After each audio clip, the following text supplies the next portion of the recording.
제가 원래는 이런 외대부고를 꿈꿨던 게 아니라 인문 계열의 학생으로 국제고를 꿈꾸던 학생이었어가지고 꿈을 자연 계열 쪽으로 바꾸면서 외대부고라는 학교를 어쩌다 알게 되었는데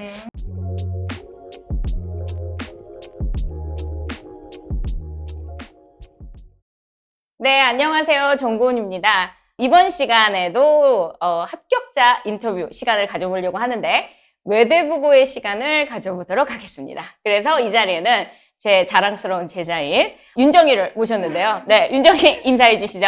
네, 안녕하세요. 저는 이번에 외대부고에 합격하여 19기 자연으로 진학 중인 김윤정이라고 합니다. 아, 박수! 너무 훌륭합니다. 자, 윤정이가 작년에 어마어마한 경쟁률이었죠.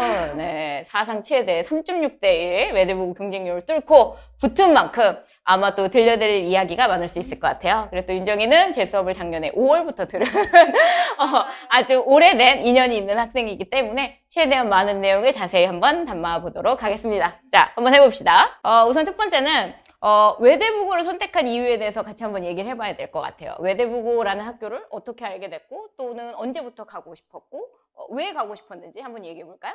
네, 외대부고를 처음 가고 싶다고 생각한 건 중학교 3학년 때였는데요.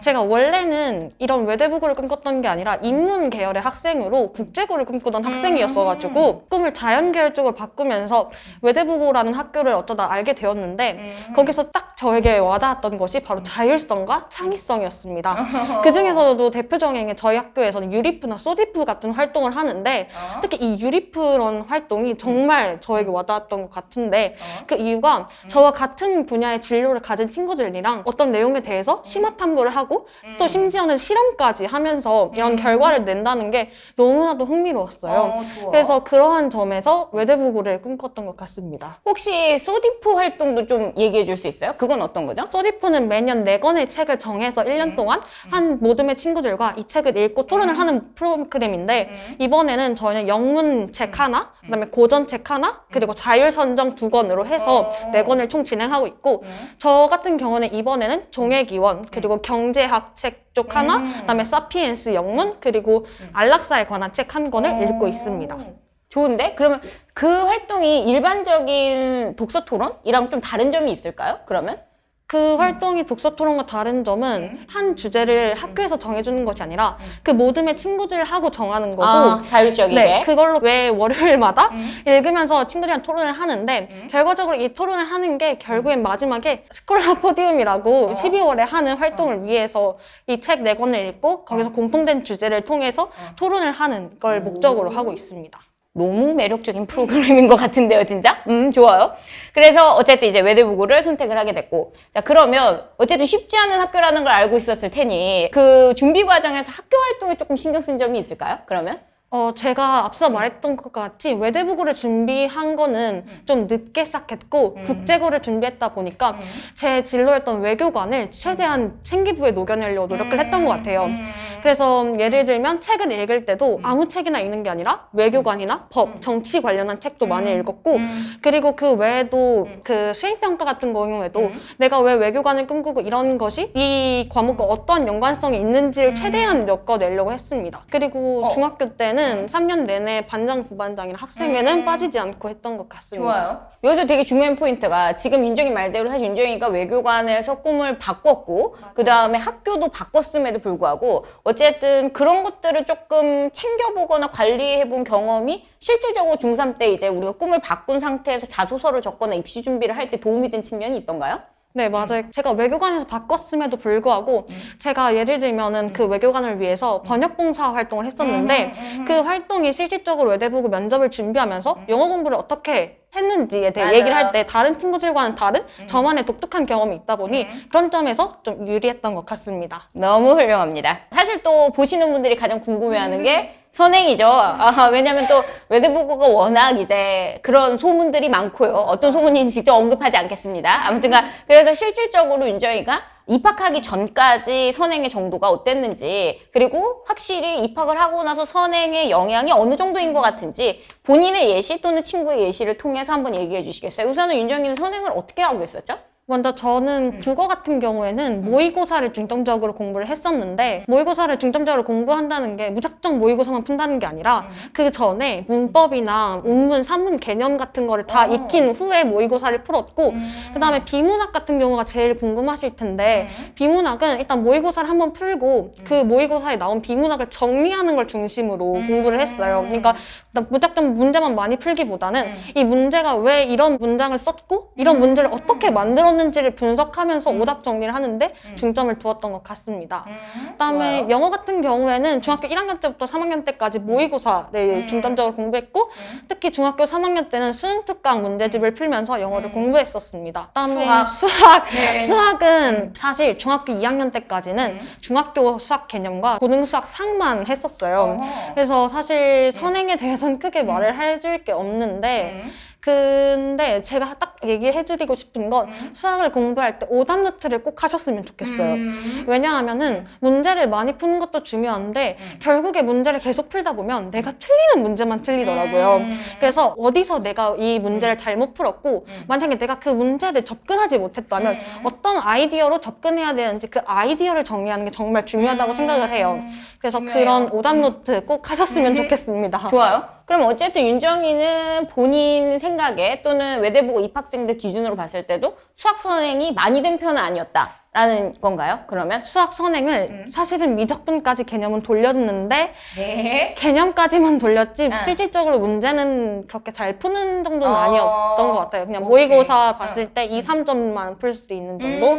네, 그 정도까지 하고 들어갔습니다. 오케이. 그럼 이제 들어가고 나서 확실히 수학 수업을 받아보거나 아니면 지금 어쨌든 시험을 한 번은 본 상황이니까 선행 부분이 학교 수학을 공부하는 데 있어서 조금 도움이 됐다? 아니면 절대적 영향까지는 없는 것 같다? 어떻게 생각해요? 솔직하게 말씀드리자면 그 수1부터 미적분까지는 고2, 3학년 과정인데 사실 그거는 고등학교 1학년 과정에 크게 도움이 되진 않는다라고 생각을 해요. 오케이. 그러니까 저는 오히려 친구들이 만약에 외대부고를 준비한다면 물론 미적분까지 선행하는 거 정말 좋아요. 근데 만약에 저처럼 급하게 준비해야 하는 경우에는 그런 선행을 많이 무작정 나가기보다는 수상 개념을 확실히 잡고 심화적인 문제를 많이 풀었으면 좋겠다는 바람입니다. 맞아요. 그래서 사실 요즘 어쨌든 선행의 트렌드가 속도를 빨리 뽑는 것보다는 질을 중요하게 생각하는 트렌드로 바뀐 것도 윤정이 말 속에 들어있는 부분인 것 같아요. 네, 좋습니다. 그럼 혹시 어쨌든 자연계열이니까 과학은 어땠었죠?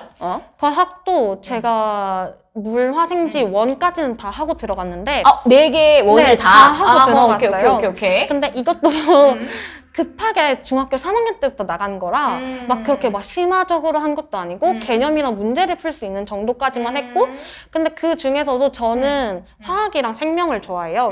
그래서 생명은 거의 혼자 이렇게 인강을 들으면서 공부하다시피 했고 네, 생원은 그리고 화학은 학원 진도 나가면서도 또 추가적으로 문제집을 사서 풀었던 정도로 했습니다. 근데 이게 과학 선행은 정말 추천드리고 싶은 게요. 학교 선생님들이 어쩔 수 없이 고등학교 상위 개념들을 가지고 와서 설명을 해주실 때도 있고 지금 현재는 통합과학 하고 있는 거잖아요. 네, 1학년이어서. 통합과학인데도 불구하고 친구들이 하는 말이 우리는 화원 세상에 살고 있다 라고 하고 있어요. 진짜? 그 정도로 정말 아이들이 화학이나 지구과학 등을 공부하는 데 있어 어려움을 많이 느끼고 있어요. 그래서 과학은 선행을 하는 것이 어쩌면 도움이 될 수도 있겠다라고 생각을 해요. 오히려 수학보다 네. 그렇게 느끼고 있군요, 네. 지금은. 수학보다는 과학 쪽의 애들이 오히려 더 거기에 어려움을 느끼고 있어요. 그렇군요. 이것도 또 우리가 생각해 봐야 될 부분일 것 같다고 생각을 하고요. 자, 이제 본격적으로 이제 자소서 준비에 대한 얘기를 좀 해보도록 하겠습니다. 자, 그래서 이제 본격적으로 준비를 시작해서 5월에 이제 나를 만나죠? 자, 그러면은 우선은 자기소개서를 쓸 때 전반적으로 어떤 부분에 조금 가장 신경을 썼는지 이런 것들을 한번 얘기해 볼까요? 사실 제가 제일 강조하고 싶은 부분은 자기주도 학습 부분입니다. 외대부고는 자소서를 1,500자를 쓰는데 거기서도 1,000자 이상을 자주학으로만 채운다고 보시면 돼요. 네. 근데 여기서도 자주학을 무작정 내가 어떤 공부를 했다 나열이 아니라 어떤 한 주제에 대해서 이러한 호기심과 궁금증을 가지게 되었고 이런 궁금증과 호기심을 해결하기 위해서 어떤 자료와 매체를 활용하여 결국에는 나만의 이러한 결론을 내렸다라는 이런 흐름이 매우 중요하다고 생각을 해서 그렇죠. 그런 부분을 인원을 채워나가는 데 있어서 정말 심혈을 기울였던 것 같습니다. 맞아요. 그 자소서를 쓸 때 어쨌든 우리가 외대부고 자소서는 굉장히 깊이감이 있어야 된다라고 얘기를 하고 있기 때문에 쓰는 과정에서 좀 참고했었던 자료들, 도움을 받았었던 매체들, 뭘 찾아보면 좋다? 이런 것들을 한번 얘기해 볼 수 있는 거 있을까요? 제일 먼저 추천하고 싶은 거는 책을 많이 읽으라고 추천을 해드리고 싶은데 맞아. 다른 논문이나 영상도 정말 좋지만 실질적으로 학교 선생님들은 책을 더 좋아하신다고 생각을 해요. 실제로도 저는 준비를 하면서 30권 이상의 책을 읽었고 진짜 그 책 내용을 알고 있는 게 면접에서도 진짜 도움이 많이 되었던 것 같아요. 맞아요. 그 외에도 논문이나 영상 매체들을 많이 찾아봤는데 뭐 테드나 또 리스, K무크, 뭐 국회도서관 등 다양한 매체들을 활용했던 것 같습니다. 맞아요. 그러니까 이게 사실 어쨌든 우리가 자소서에 쓰는 거는 학교에서 배운 것 이상의 지식을 좀 쓰다 보니까 확실히 교과서 말고 다른 매체가 필요한데 외대부고 같은 약간 이런 학자적 면모를 중요시하는 학교의 면접 같은 경우는 사실 책이 가장 좋은 어떤 매체 수단이 될 수 있을 것 같아요. 그러면 이런 어떤 전반적인 설명 말고도 혹시 윤정이만의 자소서를 쓰는 팁 같은 거를 하나 꼽아본다면 또 어떤 걸 얘기해 줄 수 있을까요? 자소서 팁이라고 하면은 무엇보다도 진짜 자신이 관심 있는 걸 했으면 좋겠어요. 왜냐면은 자신이 관심이 없는데 그냥 이렇게 뭔가 멋있어 보여서 하게 되면은 준비하는 과정에서 너무너무 힘들어요. 맞아요. 저는 제가 원래 관심이 있었던 유전공학 쪽으로 진로를 정하고 그리고서 자소서를 준비했기 때문에 그걸 공부하는 과정에서 힘들거나 그런 거기보다는 오히려 더 재밌어가지고 더 찾아보고 싶다는 생각이 있었어가지고 맞아요. 그래서 만약에 자기소개서 자주학 부분을 쓰게 된다면 무조건 관심 있는 분야로 해서 좀 열심히 파고드는 게 좋다고 생각합니다. 맞아요. 근데 사실 윤정이도 기억할지 모르겠지만 우리가 처음에 그 관심 분야에 대한 주제를 잡는 데까지 시간이 좀 걸렸었잖아요. 그쵸? 그러니까 이게 윤정이 말이 너무 맞지만 분명히 또 걸러들여야 할 부분이 있는 게 관심 분야라고 다 적을 수 있는 건 아니잖아요. 그쵸? 내가 진짜 나 이거 되게 관심 있는데? 해서 썼다가 그게 이제 선생님이 얘기하는 고급 취미 활동처럼 보이거나 약간 그럴 수 있기 때문에 이게 약간 학술적 느낌과 자주학적 느낌이 들면서 자신의 관심 분야를 담아야 되기 때문에 처음에 설정을 할 때 시간이 좀 걸릴 수 있어요. 근데 그거에 대해서 충분히 시간 투자를 하셔야 됩니다. 예를 들어 너무 빨리 자소서를 쓰고 싶다는 마음에 지금 윤정이가 얘기한 것처럼 멋들어져 보이는 소재를 그냥 선택했다가는 오히려 중도 포기를 할 수 있고 그 다음에 고민 시간이 충분하지 않은 지금 말씀드린 것처럼 왜 관심 분야인데 안 돼? 뭐 이렇게 돼버릴 수 있거든요. 관심 분야라고 해서 절대 다 되지 않습니다. 그러니까 몇몇 가지 조건들이 있거든요. 좀 더 순수학문적이어야 되는 부분이 분명히 있고 그리고 약간 더 심화적 개념을 넣어야 되는 것들도 있고 그래서 우리가 그것들을 잡는 데까지 시간이 걸렸지만 다행스러운 건 윤정이 그거를 제대로 찾았기 때문에 우리가 딱 잡은 다음부터 속도감이 굉장히 좋았었죠. 그래서 유전공학에서 좀 더 들어가서 우리는 이제 막 식량 생산에 관련된 얘기들, 종자 관련된 얘기들 이런 걸 하면서 이제 윤정이의 특징이 좀 더 잘 드러날 수 있었을 거라고 생각을 합니다. 이제 중요한 면접에 대한 얘기를 해보도록 하겠습니다.